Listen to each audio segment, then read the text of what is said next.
Today we're going to be talking about Minecraft Let's Plays and where they've gone. We recently just wrapped up Hermitcraft Season 10 and are about to move on to Hermitcraft Season 11, and it's got me thinking about all this sort of thing. I guess I should explain what Hermitcraft... I don't even know the last time I've seen a Minecraft Let's Play.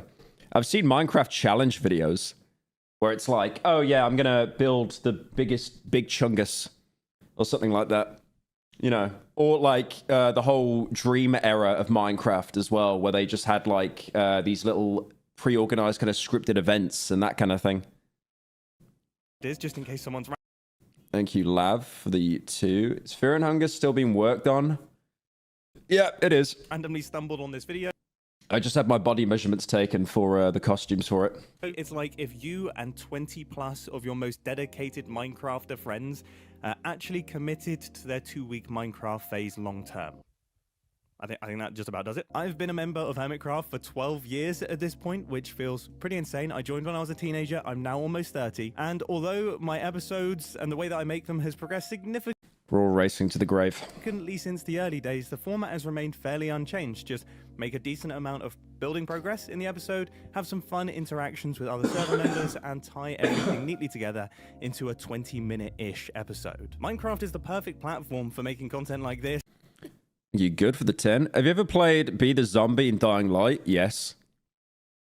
Yeah, I did. That was goated. The Night Hunter was disgustingly overpowered, though. Like, disgustingly. They could just one-tap any of the cranes. And then you've got the... And then the only way you could kill the volatiles if all 4, or was it 3? I think it was 4 cranes. They all got together. They made a circle around the volatile and they just started craning it. That was the only way. It used to exist a lot on YouTube, but it seems to be... You do a video on Fear and Hunger 2? I don't know. Like... Maybe? But then Wendigoon reached out to me and he basically said, oh yeah, can I cover Fear and Hunger 2 after you do Fear and Hunger 1? And I was like, well, I'm not going to say no. I mean, go for it. You know, I don't own the games. Thank you, William, for the month. I mean, I've noticed one thing that's good with YouTube is like, if you give it enough space, you can actually talk about the same topic again. Like, and I always thought in my head, when someone covered a game, it's over. Like, I mean, you had, what was it? I did a Lethal Company video, and then a year later, Wendigoon did a Lethal Company video. And I think that video actually did better than mine in the long term. So it shows you can talk about the same stuff. It's really annoying, though. You've got certain examples, like Soma is a great example. I really wanted to do a video on Soma, but it's like every 3 months, a YouTuber does a video on it. So there just isn't enough space for it to be able to like breathe for me to actually add anything. Gradually disappearing. And today I'm going to be explaining why, from a purely functional... It's nice for him to ask. Oh no, he's always been like that, yeah. And I even said to him at one point, it's like, you don't have to ask permission. Like, I appreciate it. It's a really nice gesture, but yeah, you don't have to. ...standpoint. This is not me whining or old man shaking hand at clouding. Yeah, I'm just giving you the facts. Now, the main reason is the way the YouTube algorithm works and how it values constant growth of viewership. So when you post a new video, it will get a little ranking against your recent uploads. I wonder how many people had to go to a mental health ward just because of this, like, ranking your videos out of 10. And if it's performing better than all of your previous 10... Because your videos can't always keep performing better. You will eventually hit a ceiling. So it's just impossible to maintain consistent growth. Thank you, William, for the 1 month. And uploads, it will get a 1 out of 10. Is that 1 out of 10s are almost self-fulfilling. You get a 1 out of 10, and YouTube's like, oh, this channel's doing pretty well. And then you'll start getting like a string of 1 out of 10s where YouTube is recommending your channel more because your channel is doing well. But the same thing goes for 10 out of 10s. If you get a handful of 10 out of 10s in a row, it is hard to claw yourself out. I remember, like, it's so funny how the way that works, it affects YouTubers on any level. Like, could you imagine Mr. Beast? He'll get like a 10 out of 10 and it only got like 20 million views in a day. And he'd be disappointed over that. I remember being in a group chat with Ryan Trahan, who... I just called him like mini Mr. Beast because it's really obvious. Like he used to be a commentary channel and then he took a huge shift in content and basically just became like, you know, mini Mr. Beast, like doing challenge videos, but nowhere near on the scale.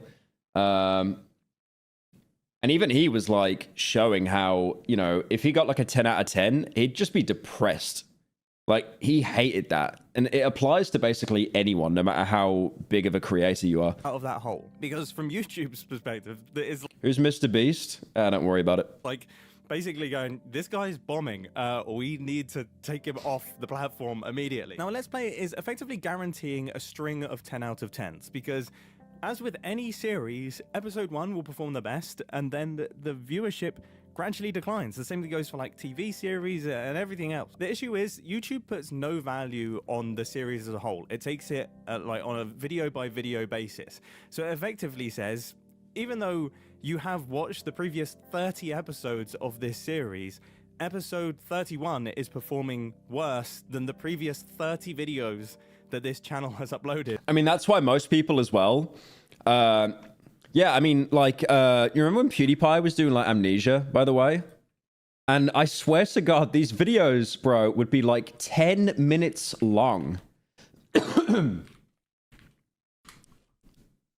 have a look. How long are these? 14 minutes long, man.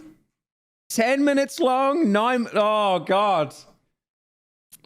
We had it so easy back. I mean, this is like before he blew up. He blew up during Amnesia or like after it. Thank you, Astro, for the 39 months. Appreciate that. Thank you.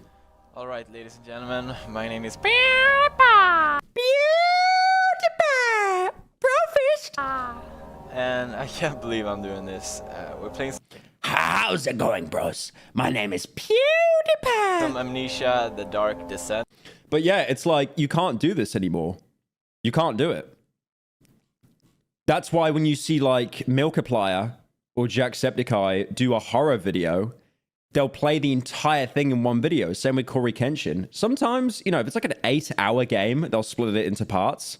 But it'll only be like 2 or 3 parts. And then instead of each video being 9 minutes, it'll be like an hour or like 40 minutes minimum. So I'm not going to recommend this video to you, and I'm going to recommend you something else. And you may be thinking, well, if I'm subscribed to a YouTube channel, surely I'll get to see that video. But the reality is the majority of viewership for any YouTube channel is... Yeah. I think subscriptions are massively overinflated. I get it. I said the word, be quiet. But imagine how many channels you're subscribed to. I think on my main channel, I'm subscribed to like almost 200 people. So you'll just never get, you know, you'll have super, super diehard fans that get the bell notification and then they click, but it's such a small amount. You're basically hoping that YouTube recommends your channel. Because if not, it's over. Thank you, Leo, for the 18 months. It's based on Inflation? I didn't say that. recommendation algorithms, and very few people are actually using their subscription feed. So not only do you have a natural fall off throughout a season, but it's also compounded by an algorithm that gradually recommends videos less and less. Now, this hasn't always been the case. When Minecraft Let's Plays were YouTubers complaining about YouTube, how original. I mean, that's why I'm doing it on a stream. If I did it as an actual Pyro Live video, have you noticed, by the way, any video of a YouTuber complaining about YouTube, it always does horrendous? I think even Dolan has like done videos in the past complaining about YouTube, and they've just always flopped. I swear they get kind of like soft suppressed. incredibly common But also, yeah, there is like a genuine fatigue of people complaining about it for sure. Thank you, Cancer, for the 38 months. on the platform. That's a crazy name. The YouTube homepage was much more subscription based. It effectively functioned as a subscription feed, and most people watched content from channels App notification as well. that they were subscribed to. That meant that the prevailing YouTube meta for gaming channels... I swear as well, it's like 70% of people use YouTube on their phone as well. You know, that's why like, I had this one person that reached out to me. She's like a fitness influencer called like Evie or something like that. Yeah, really, really nice girl. But she was basically like messaging me and being like, how do you grow? And it's like, well, you're doing all the right things. You're like a shorts merchant. You know, you're like, you're doing all the short form content, because now it's like, I feel like, you know, for example, for like me to grow, right? And for other people to grow, it's like, I feel like a lot of people in my fan base have like grew up with me. You know, a lot of people are like in their 20s and stuff now as well. But then I always find out that new people find out about my content that didn't even know about me, solely because we posted like shorts.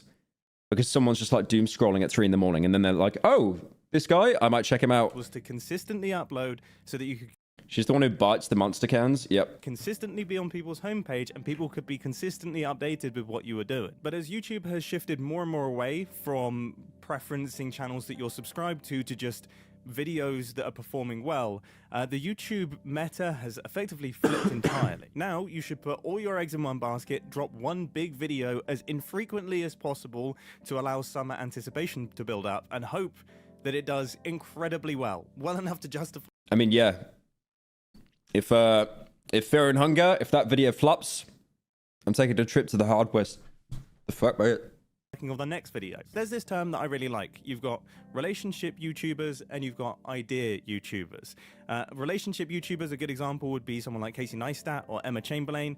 These are people that will be watched regardless of what they upload. And then someone like Mr. Beast would be a classic idea YouTuber. He's relying on spectacle and the idea behind each video for his viewership. YouTubers exist on a spectrum of relationship to idea. I think I probably fit. Thank you, Jigs, for the 5. Oh, found you back in 2016. I'm 20 now, watching you from uni. What's your top 3 psych horror media? Oh, psychological.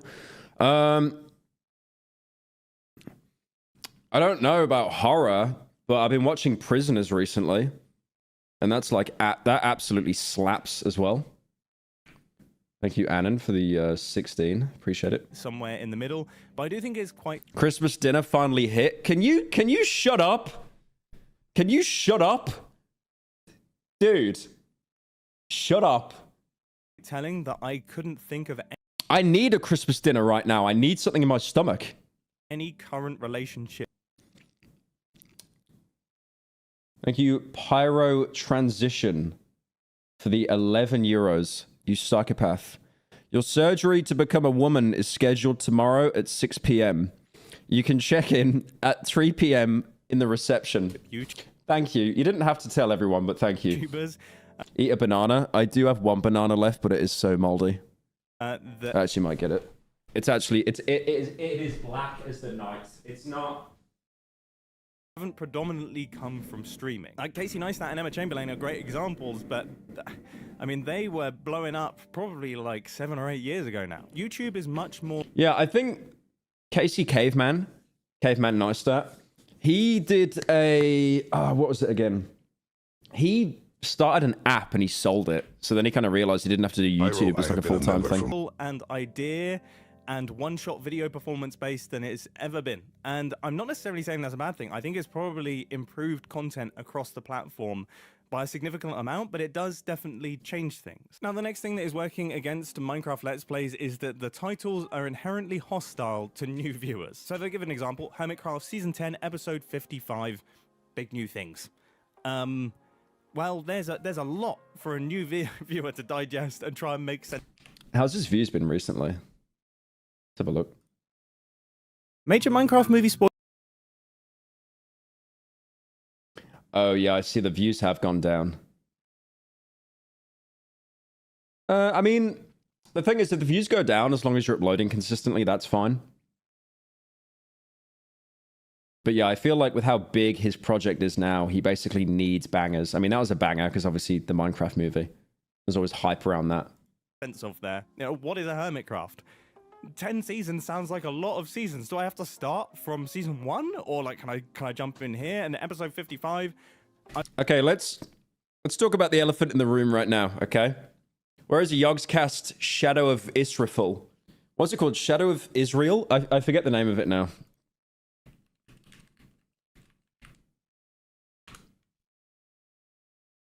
Israel. Yeah, that was never finished. When are they going to finish that? I'm going to have missed out so much. I mean, if they went back to season 1 to watch my first episode, firstly, I wasn't in Hermitcraft in season 1, so they'd be starting on Hermitcraft season 2, which is equally confusing, and also it'll be like 12 years old and incredibly slow-paced and not really representative of what Hermitcraft episodes are like now. Now, this is why you saw a huge influx of people using Minecraft days as opposed to episode numbers, because Minecraft days, I would argue, get more and more enticing as the season goes on. 4,800 days in my hardcore Minecraft world is inherently more... Who was the guy that did that hardcore Minecraft series? the British guy. And then he kind of joined like the Dream SMP and stuff like that. Yogscast bought back Yog Labs and Jaffa Factory. Not quite Israfil. But they have some Easter eggs of it on the rare occasion. Filzo, that's right. Don't say Dream. Yeah, Filzo. Enticing to a new viewer than 600 days in my Minecraft world. And both are significantly more interesting to a new viewer than, say, episode 87. I do have a couple issues with this format though, and it's just why I haven't done it. The number one is that it kind of got ruined a little bit by people faking it, but my bigger problem is that it puts value purely on playtime, which I don't think is a fair representation of how good an episode is. For example, one of my favorite episodes of Hermitcraft Season 10 took me a couple hours to make, and I think if I then had to fill up 100 days worth of Minecraft progress in that episode, it probably would have reduced the overall quality. I personally have played around with removing episode numbers and letting the YouTube playlist sort out the episodes, but that's not perfect for returning viewers. And I have considered using real life days. I'm trying to think of someone else that, oh my god, do you remember Stampy Longhead? Do you remember like his Minecraft videos? He was killing it. Hello, this is Stampy. Does he have the same voice? Something I've always found when talking to Americans. Yeah, he has the exact same voice.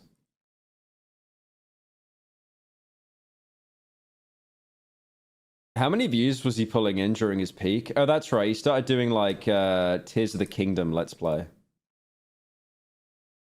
Jesus Christ. 62 million views. 52 mil, 47, 37, 36. There's no 6-7 though. Look how close he was to getting 6-7, man. That's very disappointing. That's insane. Like all this guy, he basically had it was Minecraft on the Xbox, and that was huge because obviously on the Xbox they had no games. So when they found out that Minecraft was coming out, then they found out that they couldn't afford it. So then they watched Stampy. Hello, this is Stampy, and welcome to a Minecraft Let's Play video. A video, guess where? Inside of Stampy's lovely world. Only in Stampy's lovely world he is. Welcome to the video, everybody. I'm of Yeah, that's like, imagine the amount of parents that couldn't be asked taking care of their kids, and they just stuck like an iPad in front of them with Stampy on. That's insane. Since the server started. His laugh's iconic. Yeah, I never watched Stampy. I remember watching Yogscast. I think I was like 18 or something when Stampy was uploading. So by then, I was like, oh no, I'm too edgy. I'm gonna go play Prototype.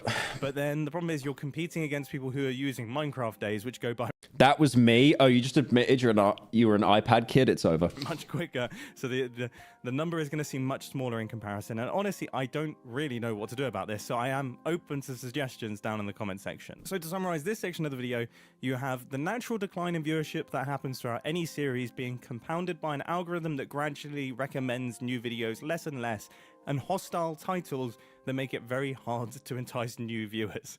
It's basically a recipe for disaster when it comes to growth in general on the platform. That means all Minecraft Let's Players can really rely on is word of mouth. People saying to others, you should really watch this individual or this group because their videos are great, because the machines are not doing it for us. So that's kind of the functional bits and bobs. Now it's time to get onto the more social side. Well, it's the argument I made earlier. You basically, to get a consistent fan base and growth, you have to become a shorts merchant. You have to be. You have to do a mix of being a shorts merchant and then also actually making like YouTube videos as well. Which I think is interesting. And I know I've said this a million times. IShowSpeed, he blew up from clips. Queso blew up from clips. An opinion. And now they're basically like some of the biggest, I mean, Jinxie as well. And now they're basically some of the biggest streamers. Here, which is that I think Minecraft Let's Plays are a little bit too engaging while not being engaging enough to be in the sweet spot. So if you run through the full spectrum of long-form Minecraft content, on one side, you have builds that take months and months and months, normally created by multiple people, all being compressed into one 8-minute video that is like a spectacle. It's incredible. It's insanely engaging. It's something. The first video you watched was my response, and then you watched the Cry of Fear video, and then you got addicted to Slap. What a crazy way to start watching my content. You again sit down and properly watch. And then on the other side, you have live streams or VODs that go on for hours that are significantly less engaging, but then they're nice to have on in the background. You can put them on a different screen. I mean, most people that watch my streams have it on as background noise. Like, I've got about 1,000 people on stream right now, and the chat rate is 19. So, like, out of 1,000 people, 19 people are actually talking in chat. Can you guys say something in the chat? Tab back onto the stream and say something. Please. I don't care that it's like drone phase in 6 Siege or you're picking your guns in Valorant. There we go. There we go. Can we say W speed in chat? Please. I need my brain to be tricked that like I'm actually a relevant streamer. Can we all say W speed in chat? Or W Kai? Please. W speed.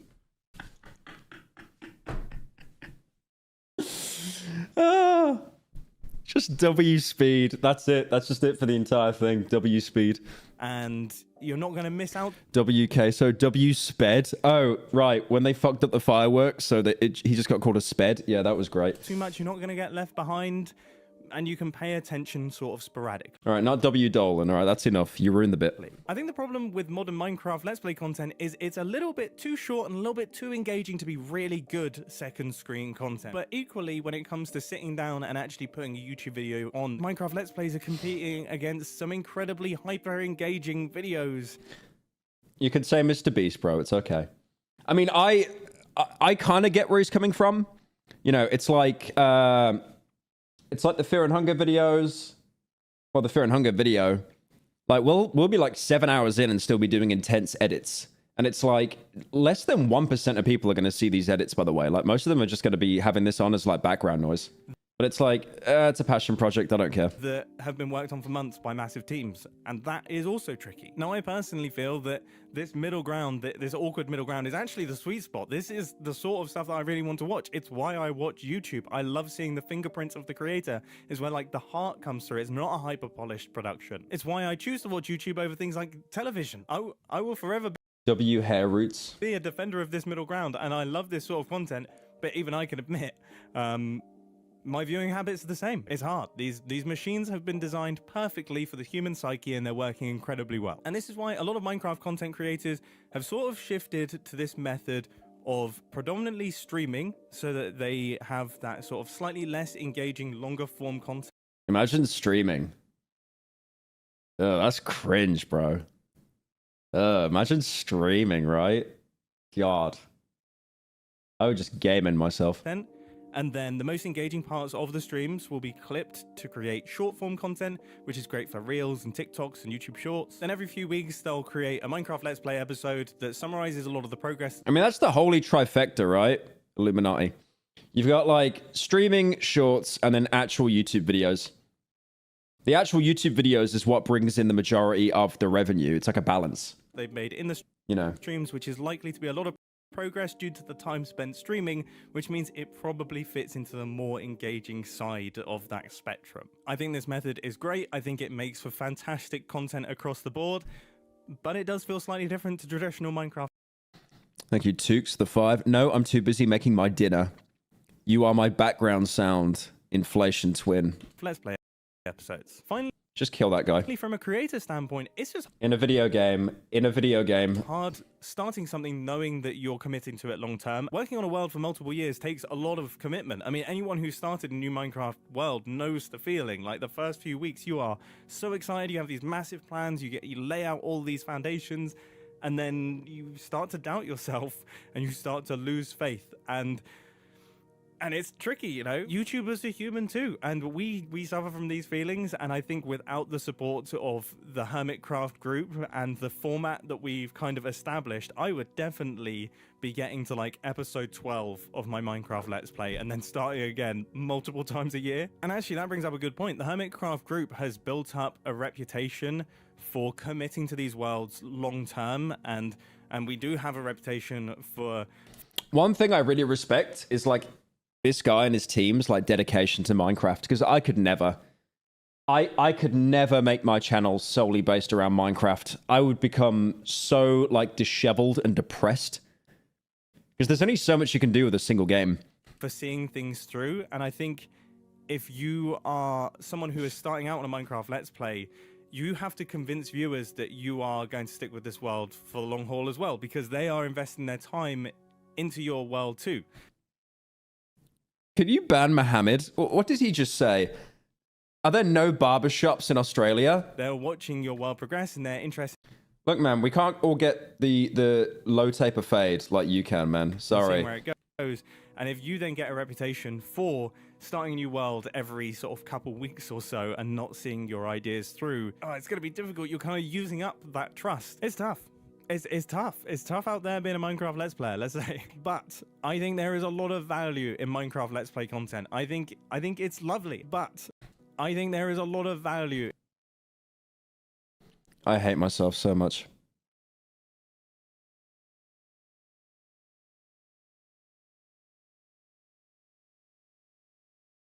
Why can't I make this bigger? I saw this guy's name. Ren the dog. Just a nice little wholesome name. My brain immediately thought Rent the dog. I hate this, man. My brain is washed. My brain is unironically just completely washed. In Minecraft Let's Play content, I think it's lovely. I think it is the sweet spot that YouTube exists for. I think it has a lot of heart. And judging by the fact that you've gotten this far into the video, I assume that is someone in chat said it's not Rent the dog. Shut up. for you, which means I have one request, and I hate to do this, but you heard me say it earlier. The only thing that we can rely on as Minecraft Let's Players, with everything else working against us, is word of mouth. People telling each other about series that they really like. And look, Hermitcraft Season 11 is about to start. We have some. I mean, one thing that he's made a really interesting point about is how Minecraft has changed. I mean, okay, you've got like Jack Manifold. I don't really think he touches Minecraft anymore. Which channel is it, man? Which channel is it? Shut up.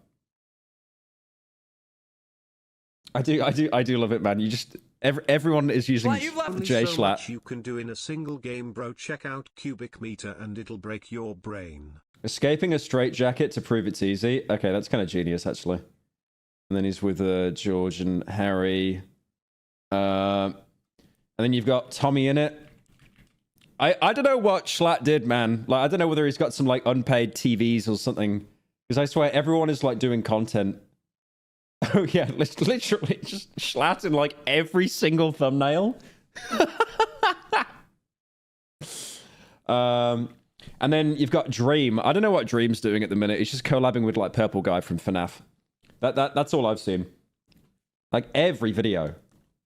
It's just all like all of it's Purple Guy. I'm not sure what Purple Guy is, but I mean, it's kind of funny. Like Dream actually fully bounced back as well. Like he's getting. What is that view discrepancy there? Holy. Oh, it's like he's using the Purple Guy as a view exploit. Okay, I understand now. Look at this. Look at this. Chickens, 2 mil. Purple Guy from FNAF, 10 mil. Purple Guy, 8 mil.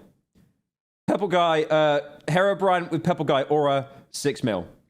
Purple Guy, 14 mil. No Purple Guy, 2 mil. Purple Guy, 8 mil. No Purple Guy, 3 mil. What? That is actually a view exploit, by the way. What? Have I got to start putting, like, William Afton in my thumbnails?